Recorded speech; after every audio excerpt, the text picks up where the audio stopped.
ஹரே கிருஷ்ணா. அனைவருக்கும் வணக்கம். திருவழுந்தூர் தேவாதிராஜன் திருக்கோவில் ஸ்தல வரலாறு. ஸ்ரீ கண்ணபெருமான் கோகுலத்தில் இடைச்சிறுவர்களோடு பசுமந்தையை மேய்த்து கொண்டிருந்தான். ஒரு முறை அவன் அறியாமல் பிரம்மா பசுமந்தையை இந்த தலத்துக்கு ஓட்டி வந்து விட்டான். பிரம்மனின் தந்திரத்தை அறிந்த ஸ்ரீகிருஷ்ணர் தனது மாய சக்தியினால் அதே போன்ற ஒரு பசுமந்தையை படைத்தார். இதனால் கதிகலங்கி போன பிரம்மன் தன்னை மன்னித்து விடுமாறு ஸ்ரீ கண்ணனிடம் வேண்டினான். அத்துடன் பகவான் ஸ்ரீகிருஷ்ணரை இந்த தலத்தில் நிரந்தரமாக தங்கி சேவை சாதிக்குமாறும் கேட்டுக்கொண்டான்.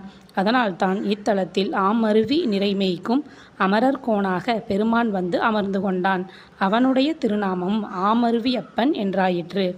அதனால்தான் இத்திருக்கோவில் ஆமருவியப்பன் திருக்கோவில் என்று அழைக்கப்படுகிறது. கவி சக்கரவர்த்தி கம்பன் பிறந்த ஊரும் இதுதான். கம்பருக்கும் அவரது மனைவிக்கும் இக்கோவிலில் சிலைகள் உள்ளன. நன்றி. ஹரே கிருஷ்ணா. சர்வம் ஸ்ரீ கிருஷ்ணார்ப்பணம்.